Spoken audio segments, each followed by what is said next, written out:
Welcome back.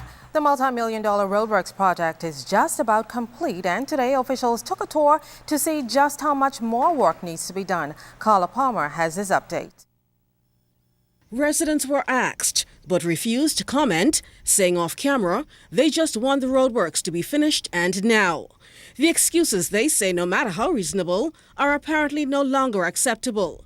Minister of Works and Urban Development, Deputy Prime Minister, the Honourable Philip Davis, agrees. As it's a constant reminder to us all, because we all use these roads, have been a very vexing issue that impacts and affects the lives of almost every one of us. Nevertheless, the New Providence Road Improvement Project is moving into its completion stage, with Wolf Road and Prince Charles Drive final areas to be completed by October 31st.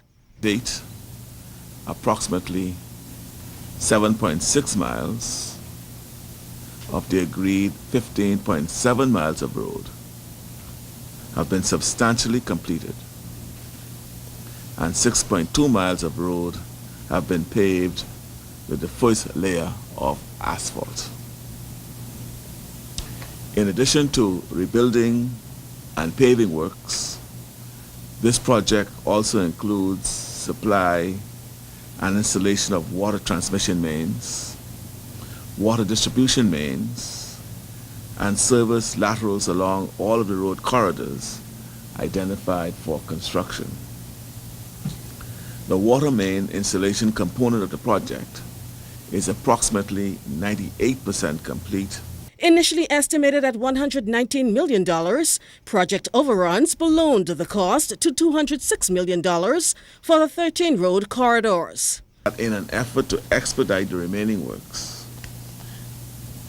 we intend to take advantage of the lower traffic volumes during the summer months of July and August. This will enable contractors to complete as much of the remaining underground works and road paving as possible prior to the reopening of schools in September. You will receive a listing and description of the remaining work, which will present challenges to the motoring public, but which are necessary to complete the project on time. The public should therefore note that traffic diversions plans will be put in place in the areas where road closure is scheduled to be undertaken, and that local access will be maintained for residents and business owners in these areas. Meantime, the motoring public is being encouraged to exercise patience and care when driving on the streets. Carla Palmer, ZNS News. Officials at Bahamas striping again, calling on government to provide more employment opportunities for the local company. Training manager Bobby Bauer says several of their employees now have the skills needed to perform in the business anywhere in the world. We've picked out at-risk men, young men who never graduated from high school, and now they've got skills. And this is in contrast to the foreigners who come in here, and for 10 years they've been here making a lot of money, and they haven't invested in a single Bahamian. They haven't trained one single Bahamian in 10 years. And this is contrary to immigration regulations, where they should have a succession plan, and they should also make sure that the Bahamians are trained. Well, Managing Director of Business Development and Proposals, Sean Adderley, is asking government to place a hold on permits for foreign companies offering the same service. Well, it would be great if the government could support Bahamas striping a little more in terms of protecting us and getting the larger contracts. I guess if there could be a memoriam on probably work permits, that would kind of help and get us into the market, become a large, fully employed, Bahamian regulated company, and participate largely in the economy. More than 200 illegal immigrants apprehended in the Bahamas were sent back to Haiti this week.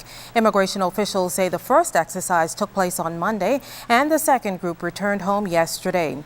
The 212 migrants included 13 children, 36 women, and 163 men. Some of them were apprehended in South Beach, Exuma, and Abaco last week, while the others were found working without permits. Employers are reminded that applications must be submitted 6 weeks before the permit expires, and it is an offense to engage foreign workers without proper approval. While the unofficial results are in for the BCPLU elections, Bernard Evans secured a second term as president with Adderley Swain as vice president and Dino Roll as secretary general. Swain and Roll have now moved up the ranks, and they have vowed to ensure that their members come first.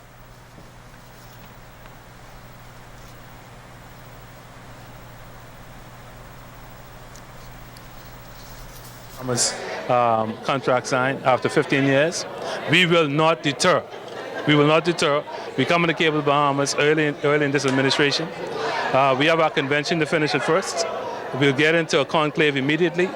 I'm happy with the people that were elected. Certainly we have some senior people that were elected, like former past President Hilbert Colley to the Board of Trustees, and so we're happy with that.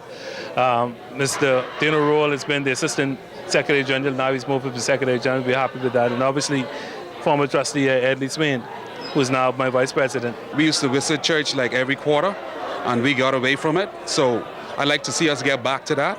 I'd also like to see us get our communique, our letter of newsletter back on the run so we could get information out to the members.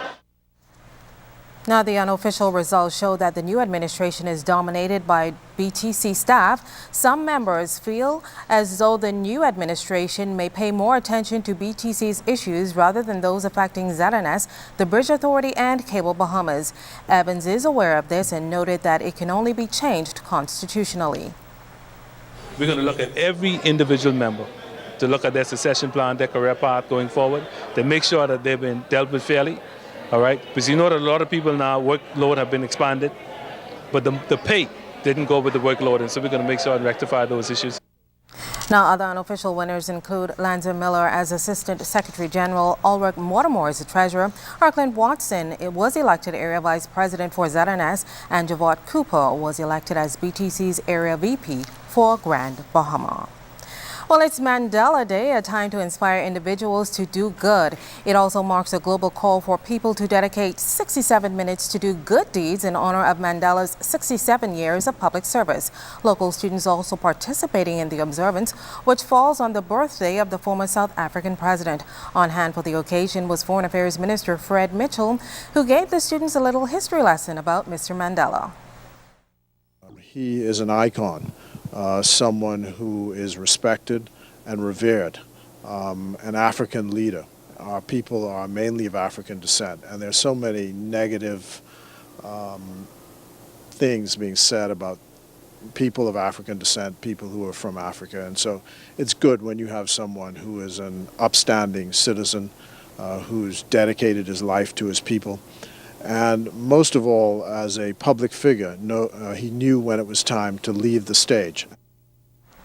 Well, the Foreign Affairs Minister also planted a pomegranate tree on the grounds of Xavier's Lower School. The school's curriculum officer, Joan Roll, talked about the significance of the event. The pomegranate is a fruit tree, and inside of it are many, many seeds. And we want the children to realize that they are seeds in the world, and their job is to grow and to blossom where they're planted, in the same way that Nelson Mandela grew and blossomed where he was planted.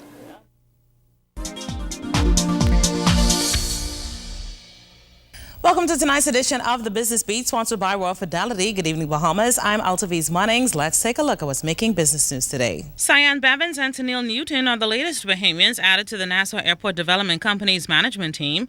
Bevins joins as the company's new director for people, and Newton as business analysis manager. Mrs. Bevins will focus primarily on staff training and coaching as the airport moves towards its goal of being the best facility in the Caribbean. Mrs. Newton will analyze factors impacting upon route service development, commercial performance, and passenger trends. The new managers come at a time when Lyndon Pilling International Airport is undergoing a $409.5 million redevelopment. In international news, the U.S. Consumer Financial Protection Bureau fined the credit card provider Capital One Financial for misleading millions of customers into buying unnecessary products. Capital One has agreed to pay $210 million to settle the case and refund 2 million customers. And from regional business, the structural deterioration of Barbados' economy and a weakening of the country's credit profile with a few prospects for an early turnaround were among the vital factors which drove Standard & Poor's, the Wall Street credit rating giant, to downgrade Barbados' credit rating from investment grade to junk bond status for the first time in at least a dozen-plus years. Remember, you can send us an email or join us on www.znsbahamas.com or become our friend on ZNS's official Facebook page. And that will end tonight's edition of the Business Beat, sponsored by Royal Fidelity. I'm Altaviz Munnings. Thanks so much for watching. Well,